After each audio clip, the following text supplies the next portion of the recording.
जय श्री कृष्ण। सन्यासी, जैसा कि हम जानते हैं कि जिसने सांसारिक इच्छाओं का परित्याग कर दिया है, ईश्वर प्राप्ति के लिए साधना, इंद्रिय निग्रह आदि का मार्ग चुना है, वे सन्यासी कहे जाते हैं।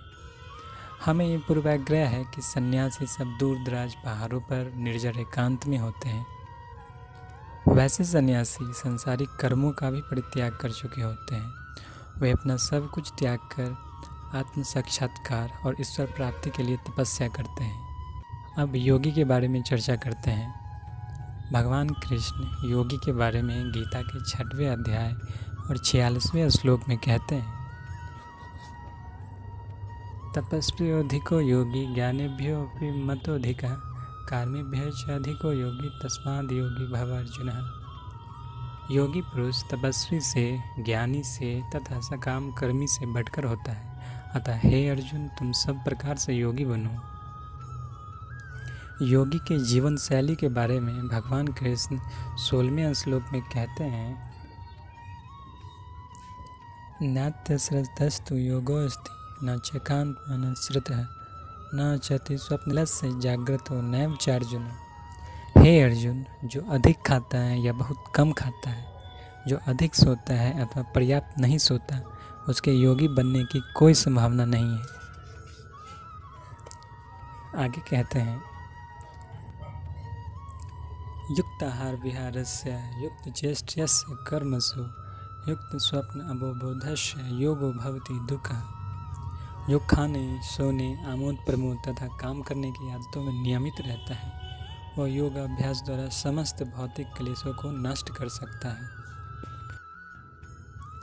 भगवान श्री कृष्ण सभी को अपनी जीवन शैली को नियमित करने के बारे में कह रहे हैं। अनुशासन योग की दिशा में पहला कदम है। भगवत ज्ञान के विषय में भगवान कृष्ण गीता के 4थे अध्याय में 37वें श्लोक में कहते हैं, यथेधांसि समिदो अग्नि भस्मात् कुरुते अर्जुन ज्ञानाग्नि सर्वकर्माणि भस्मात् कुरुते तथा। जैसे प्रज्वलित अग्नि ईंधन को भस्म कर देती है, उसी तरह हे अर्जुन, ज्ञान रूपी अग्नि भौतिक कर्मों के समस्त फलों को जला डालती है। अगले श्लोक में कहते हैं, न ही ज्ञानेन सदृशं पवित्रमिह विद्यते तत्स्वयं योग संसिद्ध काले नात्मनि विन्दते। इस संसार में दिव्य ज्ञान के समान कुछ भी उदात्त और शुद्ध नहीं है। ऐसा ज्ञान समस्त योग का परिपक्व फल है। जो व्यक्ति भक्ति में सिद्ध हो जाता है, वह यथा समय अपने अंतर में इस ज्ञान का आस्वादन करता है। आगे कहते हैं, श्रद्धावान लभते ज्ञानम तत्पर संयतेन्द्रिय ज्ञान लब्ध्वा पराशांति मच्रेण अधिगच्छति। जो श्रद्धालु दिव्य ज्ञान में समर्पित है और जिसने इंद्रियों को वश में कर लिया है, वह इस ज्ञान को प्राप्त करने का अधिकारी है और इसे प्राप्त करते ही वह तुरंत आध्यात्मिक शांति को प्राप्त होता है।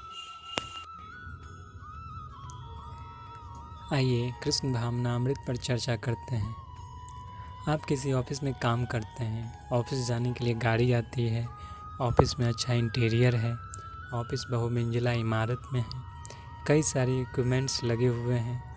आप काम करने जाते हैं और अपना काम ख़त्म कर नियत समय पर घर चले जाते हैं।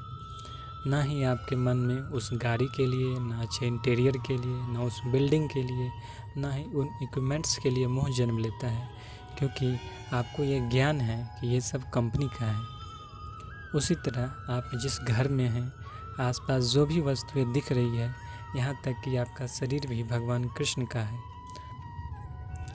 और आप भी अधिकतम 100 वर्षों के लिए ही आए हैं। तो जो भगवान कृष्ण का है, उसका उपयोग भगवान कृष्ण के सेवा के लिए ही होना चाहिए। अगले वीडियो में हम चर्चा करेंगे कि किस प्रकार कृष्ण भावना भावित व्यक्ति सन्यासी और योगी साथ साथ होता है। जय श्री कृष्ण।